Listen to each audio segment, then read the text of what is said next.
Hello, Bachu. Let's read this question. Question says, let V be the volume of parallel pipe formed by the vectors A equal to this, B equal to this, and C equal to this.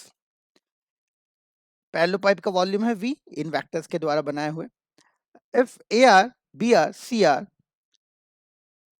where R equal to 1 to 3 are non-negative real numbers and summation of AR plus BR plus CR is equal to 3L, then we have to show that V volume is less than equal to L cube. Volume जो होगा वो L cube से छोटा होगा. चलिए बच्चों, तो इसको सॉल्व करते हैं हम लोग.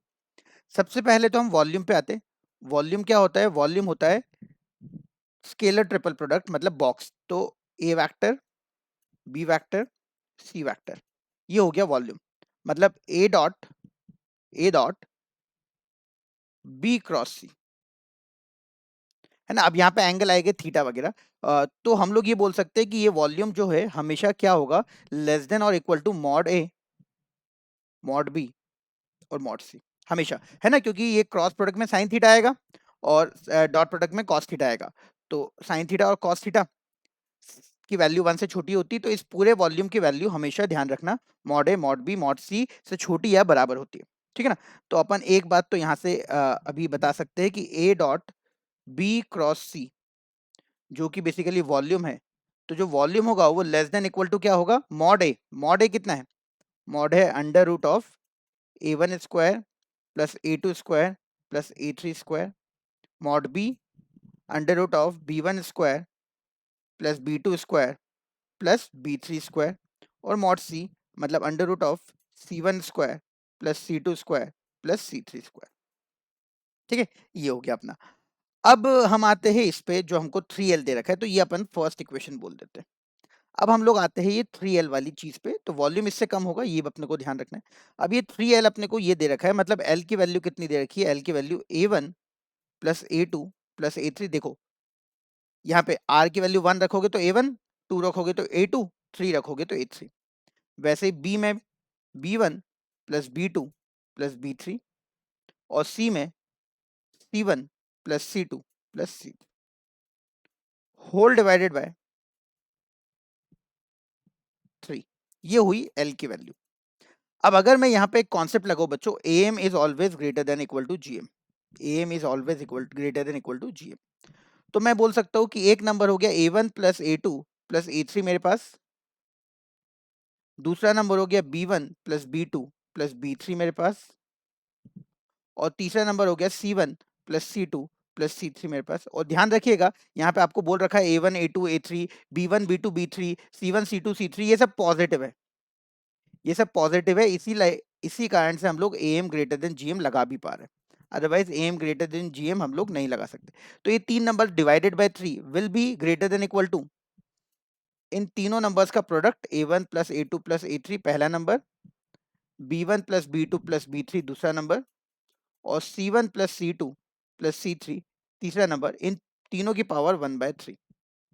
तो ये AM greater than equal to GM लगा दिया. अच्छा, अभी लेफ्ट हैंड साइड तो ये क्या है? ये L की वैल्यू है. ये तो क्या है? L की वैल्यू है. तो L is greater than equal to जो राइट हैंड साइड में है, ये तो पूरी L है ना, देखो ध्यान से, ये तो L है, ये तो L है. तो L is greater than equal to यहाँ पे A1 plus A2 plus A3, B1 plus B2 plus B3, C1 plus C2 plus C3 की पावर 1/3. ठीक है ना, की पावर 1/3. अब इसको मैं क्या करता हूँ, मैं अब इसको जो बच्चों है ना स्क्वायर कर देता हूँ. देखिए जरा ध्यान से, अगर हम यहाँ पे क्यूब कर दे तो ये हो गया L cube is greater than equal to A1 plus A2 plus A3, B1 plus B2 plus B3, C1 plus C2 plus C3. ठीक है. अच्छा, अब एक बात और देखिए ध्यान से, एक बात और देखिए ध्यान से. हमेशा हम लोग क्या बोल सकते हैं? A1 plus A2 plus A3 का स्क्वायर जो होगा, स्क्वायर जो होगा वो कितना होगा? A1 square plus A2 square plus A3 square plus 2 bracket में A1 A2 plus A2 A3 plus A3 A1. अब यहाँ पे ध्यान रखना सारे नंबर्स पॉजिटिव है, क्वेश्चन में दे रखा था.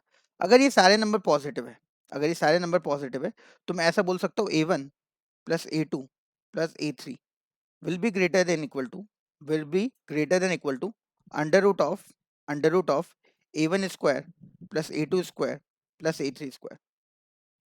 ग्रेटर देन क्यों बोला? क्योंकि ये बाकी के ये सब नंबर भी पॉजिटिव है, तो ये सब मैंने हटा दिए।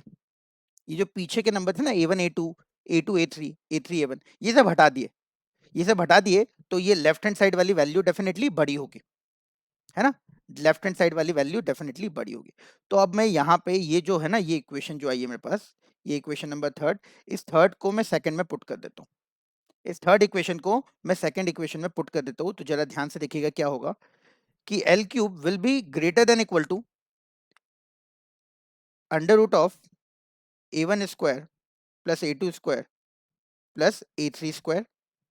सेम टू सेम, जैसा A1 में किया वैसा ही B1 square B2 square B3 square और C1 स्क्वायर C2 स्क्वायर और C3 स्क्वायर। ये हो गई इक्वेशन नंबर 4,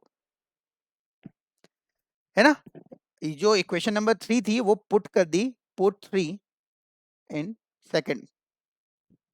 ठीक है बच्चों, इतना समझ में आया आपको? ये जो थर्ड इक्वेशन थी, ये जो थर्ड इक्वेशन मैंने बनाई थी, इसको मैंने सेकंड में पुट कर दी। अब जरा ध्यान से समझिएगा, अब जरा ध्यान से समझिएगा कि L क्यूब जो है ये अंडर रूट से बड़ा है, और वॉल्यूम जो है, वॉल्यूम जो है वो अंडर रूट से छोटा है। वॉल्यूम जो है वो अंडर रूट से भी छोटा है, और L क्यूब तो अंडर रूट से बड़ा है। फोर्थ इक्वेशन, तो हम लोग बोल सकते हैं फ्रॉम फोर्थ एंड फर्स्ट। फिर से देखना जरा ध्यान से बच्चों, फिर से आप लोग ध्यान से देखिएगा कि जो फोर्थ इक्वेशन आई है अपने पास, ये जो फोर्थ इक्वेशन आई है हमारे पास, इसमें एल क्यूब जो है वो अपने को मिला अंडर रूट से बड़ा, और जो फर्स्ट इक्वेशन अपने को आई थी वो वॉल्यूम जो है वो अंडर रूट से भी छोटा है।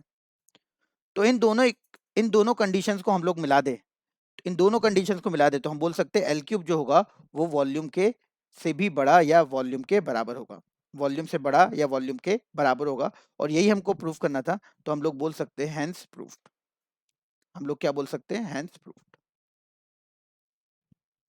ठीक है बच्चों, तो यही हमको यहाँ पे प्रूफ करके बताना था कि एल क्यूब जो है वो वॉल्यूम से बड़ा या बराबर है। तो आई होप आपको समझ आया होगा। Thank you very much.